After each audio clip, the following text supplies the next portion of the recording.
Hi there, it's Jax, and welcome to a knife review. So the knife we're reviewing today is Spyderco's Byrd brand Cara 2 Rescue. So let's jump right into the review here. Now, kind of weird lighting setup here. It's getting dark here at the lake, so I have my flashlight and a dock light on, but sun's kind of going away, dying down. I'm still gonna do the review though. I'm sitting on a dock, so it's kind of a dockside review. Anyways, let's jump right into this knife here. Just find a good position. Here we go. Alright. So like I said, this is the Cara 2 Rescue knife. Now, since it's a Cara 2, that 2 is there to tell you that it's a second generation. Therefore, it has improvements over the first generation. I'm not sure if the first generation, or I'm not sure what all those improvements are, but I wonder if the first generation had a 4-way mountable pocket clip, because the second generation does. I believe the handles and the styling are a little bit different too. So this should be noted that this is the second generation Cara 2. Now, having said that, it should also be noted that this is the Rescue model. So it's not going to be like the Cara 2 plain edge, which will be a full flat grind blade. This particular one will be the full serrated sheepfoot blade. Completely different blade style, and therefore all the grinds are different and stuff like that. Okay, so what are we looking at here? Well, we're looking at Spyderco's Byrd brand, and that goes to tell you that right off the bat its intention is to be a value folder, budget folder, however you want to say it. A cheaper alternative to a Spyderco knife with many of the same great features as Spyderco knives. Now, this knife is manufactured in China, and some people might take issue with that, and they might have bought stuff from China that turned out kind of junky. Now, having held and inspected this knife, I'm here to tell you that, and from life, I've kind of learned that not all China doesn't mean bad. There's good Chinese products, just like anywhere else. There's the good and the bad. So this is one of the good things here. Now, a lot of people won't like the steel for whatever reason. They're into high-tech powder steels and stuff like that. That's fine. But, excuse me while I scratch, because the mosquitoes are starting to come out. And the dragonflies are on the prowl. So anyways, now, so the steel is 8CR13 MOV. Now, this is a good working steel, and it's a good everyman type of steel. It by no means is a slouch, and it probably doesn't deserve some of the negativity that people put on it. And there's some negative views on it. People think it's a really crappy, cheap steel, and they don't think it holds an edge and stuff like that. Well, it is a good performing steel. It's not trying to be a super steel, but it by no means is a garbage steel.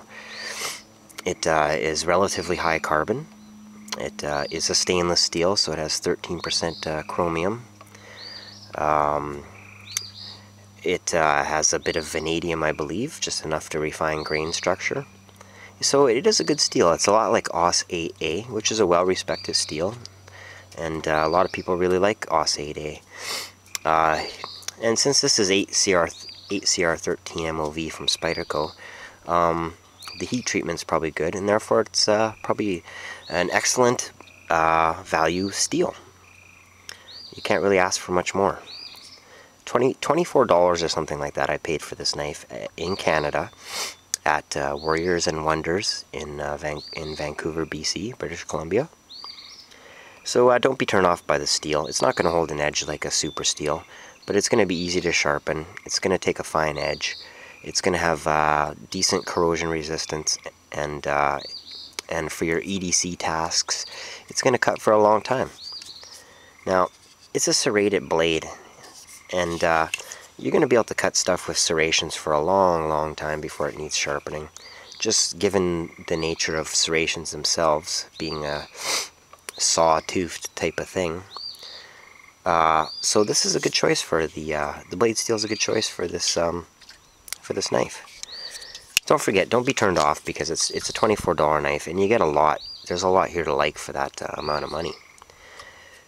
So like I said, fully serrated spider edge, hollow ground sheepfoot blade, pretty thick blade stock, something like 3 millimeters thick.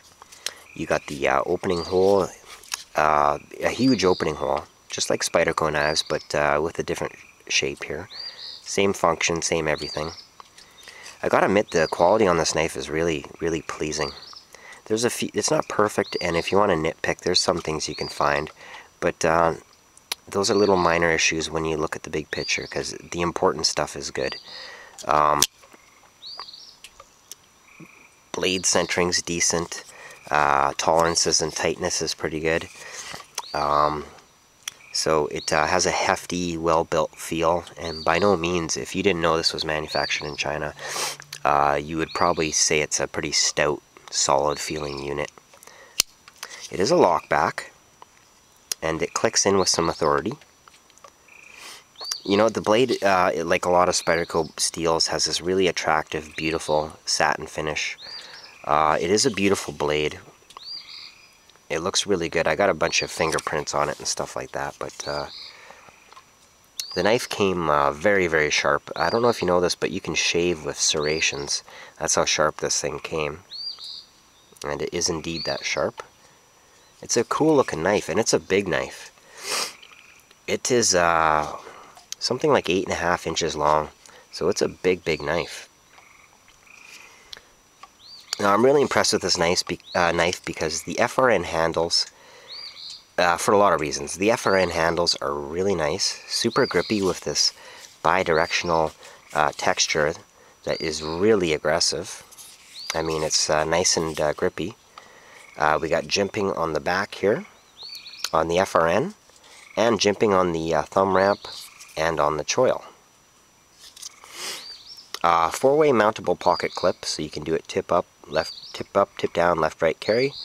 A stainless steel hourglass clip that looks like a paramilitary 2 clip. Same type of thing. Nice and smooth and rounded corners. So we have torque screw construction. You're going to be able to take this thing apart. It is a lockback, so you can't clean it from the top.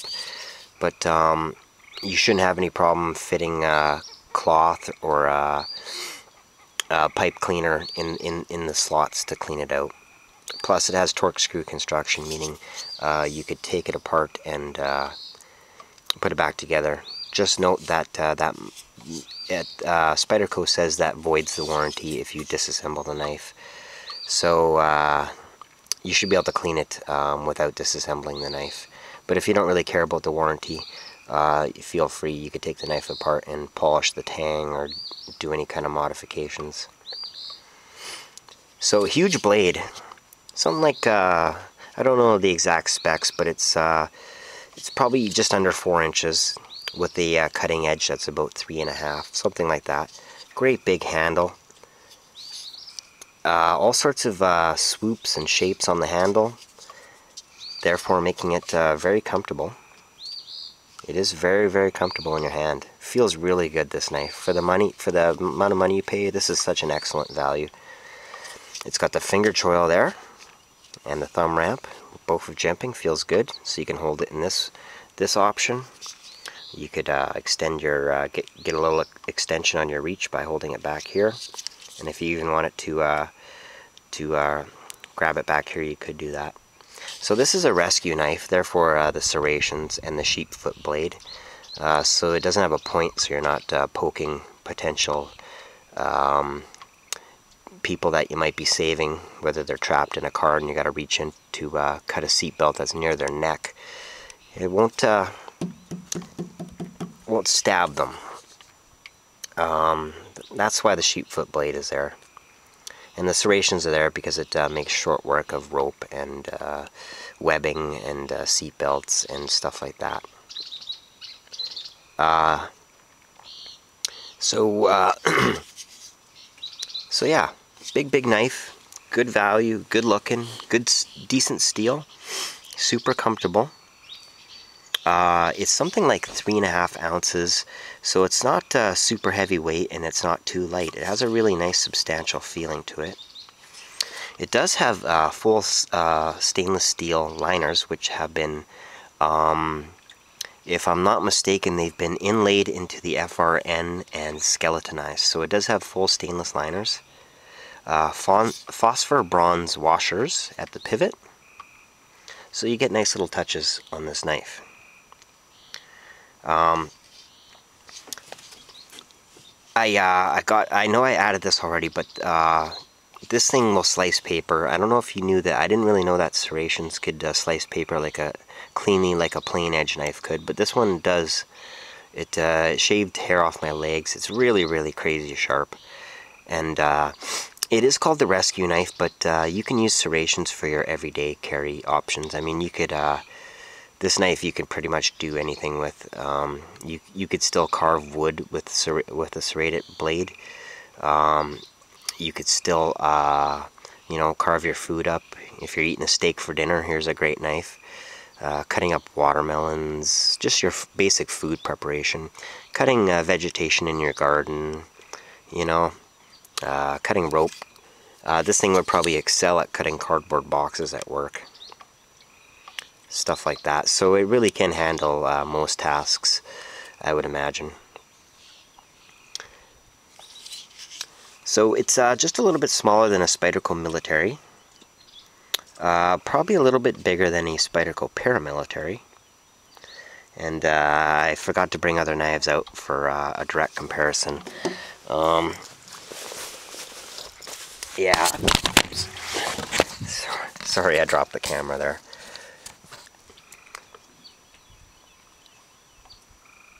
So it's a it's a lockback. I know I said that before.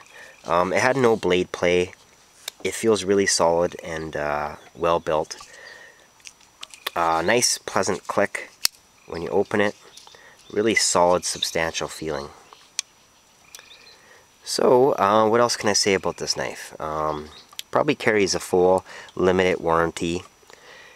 So it's probably warranted against manufacturing or material defects, but you'll avoid that warranty, of course, if you abuse it in ways that it wasn't meant to be abused. Also, if you disassemble it or modify it, that voids the warranty.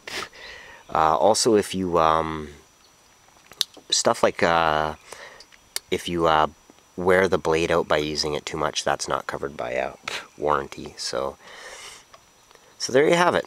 A quick little look at the Spyderco Cara 2 Rescue. And you'll have to forgive me that I'm filming in the darkness here. I decided to go ahead with the review anyway, and it's getting pretty dark out right now. So pick up the flashlight.